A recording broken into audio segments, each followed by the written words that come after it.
दोस्तों आदाब, मैं हुसैन आलम और आप देख रहे हैं बीबीसी 24 न्यूज बहेड़ी बरेली से। गोल्डन राइस मिल के पार्टनरों ने मिलकर की प्रेस कॉन्फ्रेंस। बाबू वकील ने बताया कि 1991 में हम पार्टनर्स ने मिलकर गोल्डन राइस मिल लगाया था। बाबू, मोहम्मद मिकाइल, अब्दुल खालिक, अब्दुल वहीद, अब्दुल भाई, फजील अहमद, जियाउल अलीम, भूरा भाई मरहूम लोगों ने मिलकर लगाया था। मोहम्मद इस्माइल ने 12 पैसे की पत्ती की थी। 2005 तक मिल चली और पार्टनरी भी रही और बैंक की लिमिट भरने के बाद लगभग मिल बंद हो गई थी। 2008 तक का खालिक, भूरा, मिकाइल, फजील मामा खत्म हो गए। 4 पार्टनरों की मृत्यु हो गई और उनका शेयर वारसन मालिक हो गया। सन 2020 में सारे वारसन और पार्टनर के बीच मीटिंग हुई। मीटिंग में फैसले के आधार पर मिल को सज्जाद हुसैन, सारे पार्टनर और वारसन ने मिलकर बैनामा करा दिया। फुल पार्टनरों को रुपया उनके हिसाब से दे दिया गया। रजिस्ट्रार ने सारे पार्टनरों से 3 बार पूछकर सज्जाद के नाम गोल्डन राइस मिल कर दिया। लीज पर एग्रीमेंट इसलिए किया गया कि कोई पार्टनर राइस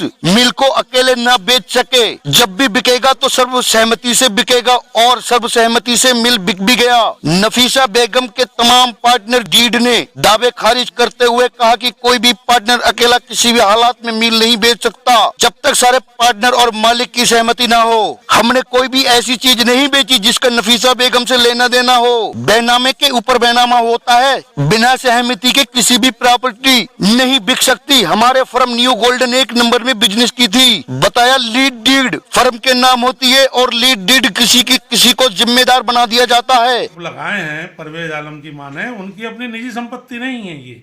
अच्छा, ये न्यू गोल्डन तो एक 91-92 में हम लोगों ने 8 पार्टनरों ने बनाई थी और इसको अब बंद होने के बाद में 4-6 साल के बाद में सबने सर्वसम्मति से बेचा है।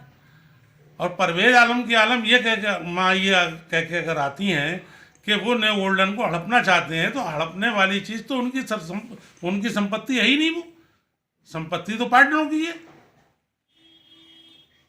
सरासर गलत है।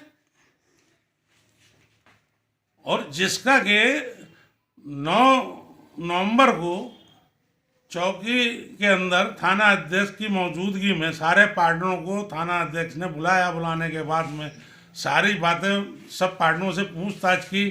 करने के बाद में सारे डॉक्यूमेंट्सों के बेस पर सारी चीज़ समझी, तो उन्होंने इस चीज़ को मौजूदा चेयरमैन नगर पंचायत रिछा के तनवीर अहमद और उस काले बच्चे को बुलाया। बुलाने के बाद में दोनों के बीच में ये सारी सब चीज़ें जब हो गई, तो उसने परवेज आलम ने ये सकरा कि मुझको सारा पैसा मिल गया है और मेरा जो लेट पैसा मिला है 1 महीना लेट, मुझे उसका नफा नुकसान चाहिए। अच्छा।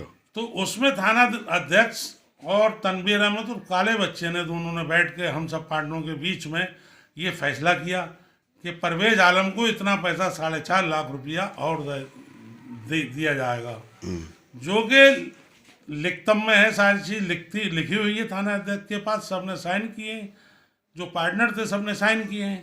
उसमें थाना अध्यक्ष महोदय के भी साइन है, तनवीर अहमद उर्फ काले बच्चे चेयरमैन के भी साइन। अगर आरिफ की उनकी कोई ना कोई रंजिश है ना कोई बात है, अगर इस चीज़ को वो क्यों खींच रहे हैं या वो आरिफ अपने खुद बताएंगे और वो भी परवेज आलम भी बताएंगे, उनका पर्सनल मामला है कोई अगर, मगर न्यू गोल्डन से कोई मामला नहीं है। न्यू गोल्डन का वो अकेले ना परवेज मालिक है ना मोहम्मद आरिफ मालिक हैं। मरते होंगे मुसलमान का ईमान तो ये नहीं है, आखिरत में उनको मरना भी है।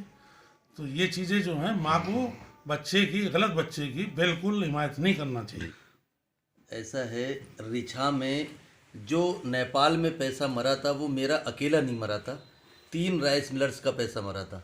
उसमें मौजूदा चेयरमैन जो हैं उनके मिल के 32 लाख रुपए, 40 लाख रुपए मेरी मिल के और 18 लाख रुपए इस्लाम एंड कंपनी, इन तीनों के मिला के 90 लाख रुपए एक पार्टी में मरे थे। आरोप लगाना ये एक आम बात है, आरोप कोई भी लगा सकता है, लेकिन रिछे के जितने राइस मिल भी हैं आप किसी पे जाके पूछ लें, और ये 3 राइस मिल खास तौर से जो मैंने बताया 3 लोगों का पैसा मरा है, वो तो तीनों लोग बता देंगे। अब कोई आदमी अगर मुझसे ये कहता है कि भाई आपने ऐसा करा, आपने वैसा करा, तो ये तो एक सरासर गलत बात है और वो तो एक आवारा किस्म का लड़का है। 11/2021 को मैं राइस मिल एसोसिएशन का लगातार 4थी बार अध्यक्ष चुना गया। उसमें 4 कमेटी में और लोग चुने गए, 5वां मैं अध्यक्ष था और वहाँ पे 28 राइस मिलर की मौजूदगी में परवेज आलम एंड कंपनी पे बैन लगाया गया कि कोई मिलर इनसे कारोबार नहीं करेगा। उसकी वजह ये थी कि ये किसान एग्रो से पैसा लेने के बाद में भी आपत्ति दाखिल करे हुए थे और पैसे की डिमांड कर रहे थे। उसी से बौखलाकर इसने सब कुछ ये किया है।